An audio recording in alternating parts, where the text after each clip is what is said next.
Hey, it's Ryan from Upfit Supply, and we're going to be installing this Vantech H2.1 cargo style rack on our Ford Transit Connect, so let's get into it.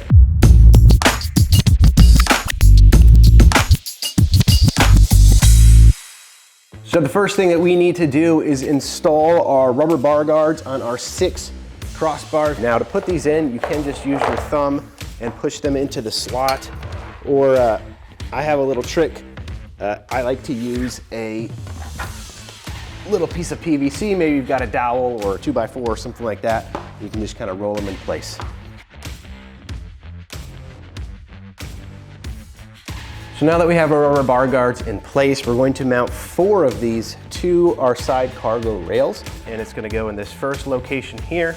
Then we're going to skip a set of 2 holes. Go to the next one, so we're going to go every other 1, 2, 3, 4. And the channel is actually on the outside, so we're going to go through with our button head Allen screws and screw those in now.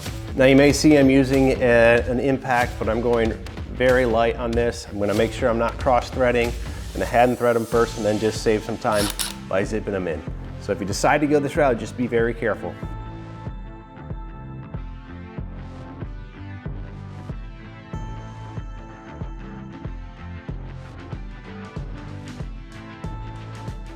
Okay, next we're going to be flipping this over and we're going to be attaching the tracks to the bottom of this rack. And with this flipped over, we're going to take our little slider bolts like this. And we're going to slide them into these slots on each of the crossbars. And then we're going to take our little channels here where we're mounting rails. And the channel is going to face outward. It's going to face like this. And then this is the front. We're going to line these holes up with each of those bolts, and then we're going to add a washer, a lock washer, and a nut, and just loosely put these on. Do not tighten them all the way yet. Now that we got this hardware on here just tight enough so that the stuff doesn't fall off, we're going to flip it back over, and we're going to put our front, our E crossbar mount on the front. And for this, we're gonna need our tubular pieces in the kit. We have one little round crossbar. We've got these little guys, and then we've got our corner pieces here. So we're just gonna do a dry fit first. You know, this is the top of the rack. This slopes downward like this. Just slide everything into place first, this side. And then we'll do our corner pieces into the crossbar.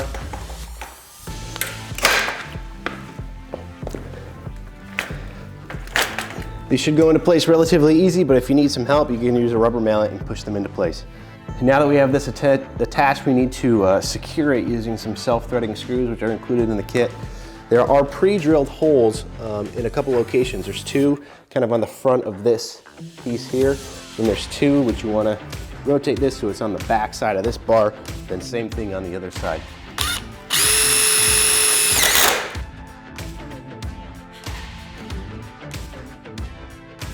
Now because we have the long wheelbase, we actually have these little extensions. This is basically the 15 inches or whatever between the long and the short wheelbase that we have 2 extra crossbars we need to attach to this. Now, this is our forward side, this is our rear side. On the rear side, you want to connect this 2 holes into these 2 holes. On the front side, we're just going to do the back side of this into this first hole right here. So we're going to use the same button head Allen screws to attach this. Then we're going to do essentially the same thing by flipping this over and again mounting our channels facing outward, and we want the use this middle hole for the forward channel. And then just like we did with the forward part of the rack, we're going to flip this over so we're sitting on these channels. And then we're going to attach our rear mount, which for us is this roller bar. And for the roller bar, you want these little white washers, the bigger side facing inwards, and then they mount downwards like this. But before we slide them in, we actually need to attach the roller bar to these end mounts.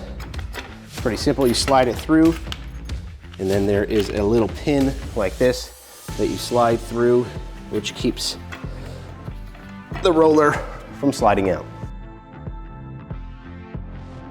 Now there is no exact specification for how far in or out these should be. As you can see, it can get super close like this, or you have quite a bit of room to pull it out.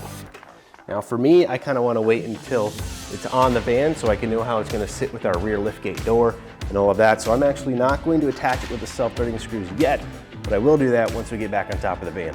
Now we're going to lift each section on top of the van, and then we actually put each section on top of the van, connect the sections together, then we put in our mounts and secure it to that. So we're gonna do that next. Now before lifting the roof rack on top of the roof, you're gonna wanna prepare the factory mounting locations that you wanna tie into.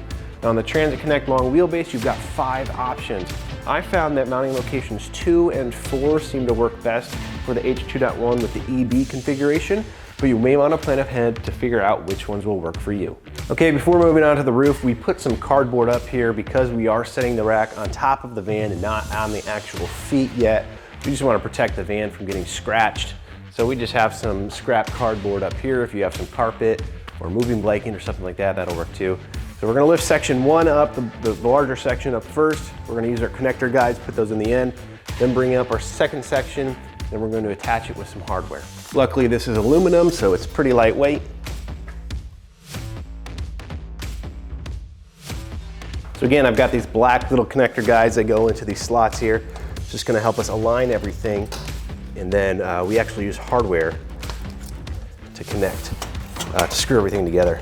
And now that these are connected, I can actually put in my last button head screw for this final crossbar.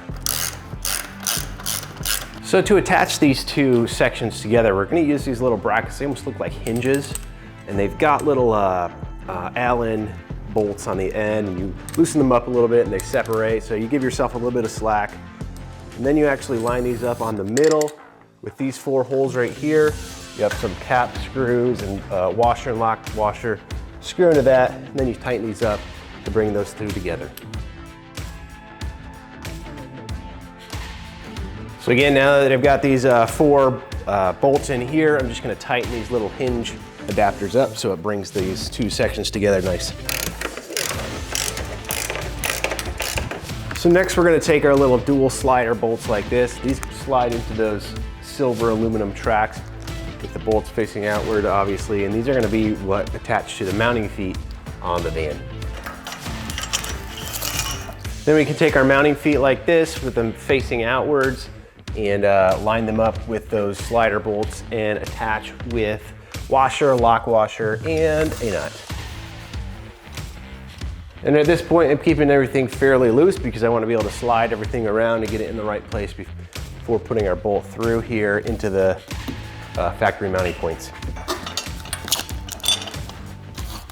So now that we have our mounting feet in place, we actually want to take our little spacers or risers. They have the seal in them already in the middle spacer. And you're going to want to put these so they're angled inwards. Put them under the factory mounting location that you're going to go into. Then you use one of the provided bolts, then a washer, then through both of these. Then on the inside, you're going to use a washer, lock washer, and a nut. So on the Transit Connect, you do have 5 different mounting locations on the van. For this particular rack, it looks like your best options are probably to go with number 2 and number 4. So as you can see, it technically is possible to mount on mounting locations 1 and 5, so the front and back mounting location. But as you can see, you know, our aluminum channel, mounting channel or rail is right here. Right in the center of that is mounting location number 2. Right in the center of this one is mounting location number 4. And so really ideally you would mount in 2 and 4 for this rack. But we had already removed our little caps and seals here on 1 and 5 for our H1 ladder rack. So we wanted to use those so that we didn't have to figure out a way to reseal those so water wouldn't get in there and all of that. So definitely would recommend using 2 and 4 and not mounting like this. You can see it already is sagging. Of course, there is a lot of hardware we still have to tighten, but we do have our mounts in place on 1 and 5. So the final thing that we want to do once we have all of our mounting feet in the van where we want them, we want to align everything because some of these channels could have shifted. We want to make sure that the rack is centered on top of the van, and then we want to go through and tighten all of this hardware so it's nice and secure. The one thing that I talked about when we were assembling this on the ground was I wanted to figure out where this roller would sit in reference to our rear lift gate. So if I open up this lift gate here, you can see if I have this out too far, it's gonna make contact. So I'm just gonna pull this out just until it's about to make contact. I'll go through with a tape measure and make sure that that's even on both sides. And then I'm gonna take my self-threading screws and I'm gonna go through these 4 little indentations on the back of this side rail and secure that down so it won't move. So thanks for joining me for the installation of this Vantech H2.1 ladder rack on our Ford Transit Connect. If you're looking for this rack or any other equipment to upfit your van so that it's work ready, be sure to check us out at upfitsupply.com. Again, my name is Ryan and have a good one.